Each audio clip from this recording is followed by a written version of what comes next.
Welcome to Just Cap Entertainment. Meet Clyde Shelton, an engineer and a happy family man from Philadelphia. One day while playing with his daughter at home, his doorbell rang and is hit with a baseball bat once he opens it. Two bandits step in and tie him and his wife up, robbing the place. Just before leaving, one of the bandits ran off first, but one of them decided to stay and kill his wife, including his daughter, in a disgusting way, I guess. Just before he leaves, decides to stab Clyde and put an end to his life. Unfortunately for Clyde, he survives and need to live with this pain. The scene now moved to a prosecutor, Nick Rice, talking with Clyde, breaking the case, saying Darby, the thief that kills Clyde's family, snitch on his friend, got a deal to lighten his sentence only for 5 years, but causing the other guy a death sentence. The judge doubts Clyde's words because he passed out during the crime. Nick suggests Clyde should take the deal because Darby will win. Nick, who is more interested in maintaining his career reputation rather than bringing Darby to justice. Hearing this, Clyde felt betrayed by the justice system. Nick, taking the win, then goes home happily to his pregnant wife, expecting a daughter. Now 10 years pass and Nick's daughter is now 10 years old. Ames, the betrayed burglar, gets executed with lethal injection but painless. But due to the change in the chemicals, Ames now dies painfully. The police then found a bottle of chemical by the machine with some words written on it, says "Can't fight fate." That's what Darby said to Clyde before he stabs him. Darby is now out of prison doing just 3 years and enjoying his moment. Suddenly Darby gets a call who warns him about the coming police to arrest him. Tells him to get rid of the pistol he just used to shoot the police and run. The caller tells Darby where to go and asks him to get into a cop's car as the cop is already passed out. If he wants to escape, he should go there. Darby finds the cop, wakes him up, and they escape to a safe place. Just before he's ready to take the cop out, he gets a call from his savior. The cop then reveals himself and turns out his savior is Clyde. Darby tries to shoot him with the pistol, but it's a trick gun that injects himself with a paralyzing agent. He's now unable to move but fully conscious. Clyde straps him on an operating table and puts a mirror on top of him so he can see everything Clyde does to him. Just before Clyde begins, he says, "Can't fight fate," and now the party begins. Later the police finds Darby cuts into pieces scattered around a warehouse who's owned by Clyde. Nick and his team's suspect warrant an arrest for him. The next day, SWAT come into his house, finds him waiting, and as they handcuff him, Clyde's is wearing his daughter's bracelet. They just brings Clyde to the station with ease and without any resistance at all. While inspecting his house, they find a lot of law books and a picture of Nick taken when he made a deal with Darby. Nick goes to interrogate Clyde, and meanwhile, Nick's family is at home and they get a package of a tape. While Nick is interrogating Clyde, his daughter starts watching the DVD and shows that it's the video of Clyde torturing Darby. Nick congratulates him for removing Darby from society and then asks for his confession. Clyde seems to be cooperative. He confesses that he wanted to kill both Darby and Ames. It's not quite a confession because he just said he wanted to, not that he did. Clyde then offers a full confession in exchange for a deluxe bed in his cell.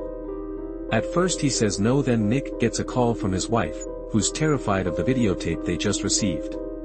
His wife tries to explain everything to Nick on the phone, and finally Clyde gets a nice bed for himself in exchange for his confession. At the hearing, Nick denies giving Clyde bail. Then Clyde opposes a motion to deny himself bail with citing some legal press. Nick brings up the confession, but Clyde says he only promised to give a confession. The judge realizes that Clyde is right. So she agrees to give Clyde bail, but this makes Clyde amused, ask the judge how she's going to give a man accused of 2 murders bail just because he says some few legal terms. Clyde then continues insulting the judge, telling her she sucks at her job big time. She gets really offended down and gets Clyde removed for contempt of court with no bail. Nick just confusedly just stares at Clyde. Now back in jail. Nick asks Clyde for his confession and agrees. He confesses for killing both Ames and Darby, saying what he did to them in details. Now Clyde wants another bargain. He wants a steak served today precisely at 1 p.m. in his cell with an iPod. In return he will give the location of Bill Reynolds, Darby's partner, who was missing 3 days before. The food now arrives 8 minutes late because the warden decides to recheck everything for extra cautious. Clyde then gives up on the coordination, and Nick with another detective finds Reynolds buried alive, only a few minutes dead. The delay had caused him to suffocate because his oxygen tank was set to shut off at 1:15. Meanwhile, with jealous Clyde's cellmate wants the steak too, and threatens to kill him if he don't give him a piece. Clyde gives in and shares a piece with him and even shares a moment with him too. He even gives him the remote to the iPod, but all just to distract him while Clyde is getting ready to kill him with a piece of the bone he got from the steak. And after that Clyde then gets sent to solitary confinement. Nick's assistant, Sarah, finds evidence of invoice payments to Clyde from the Department of Defense. So Nick's boss, Jones Cantrell, takes Nick to meet a CIA operative called Ray who worked with Clyde. We learned Clyde was once a CIA operative and he was terrific working in a black ops. Clyde is a born tactician, a man with a plan. Ray explains to Nick that if he is in jail right now, that's because he wants to be in jail, and they have to assume that Clyde knows what Nick is planning and asks him to think further ahead. Each thing he does has a deeper meaning. When Nick asks how they should deal with Clyde, Ray says there's only one way, which is to kill him. Otherwise, they cannot stop him. Nick and Jonas convince Judge Laura to restrict Clyde's visiting privileges and agrees. Suddenly her phone rings, and as she answers it the phone explodes, killing her instantly. Now aware how dangerous Clyde is, Nick has to be more careful now.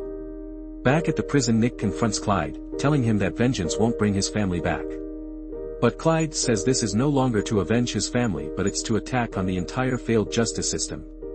So he threatens Nick to release him by 6 a.m. tomorrow or he'll take out everyone.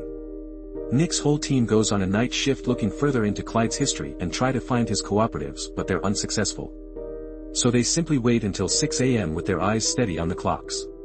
Realizing nothing happened, they all decide to go home. As the team gets in their cars and suddenly cars exploded. The cars go off one by one, killing those inside, including Sarah.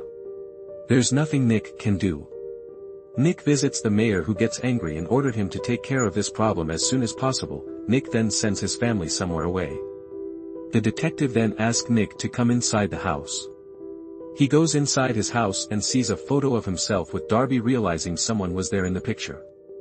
The next day Nick sets up a meeting with Clyde just to beat him up for killing Sarah and his colleague. Even the detective pulls his gun on him.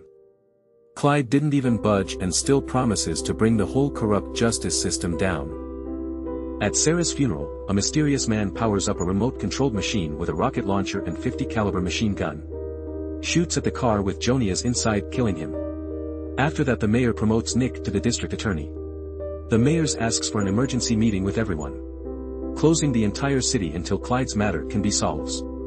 Nick goes on investigation to find out who's helping Clyde. Suddenly he finds out that he owns a garage next to his prison.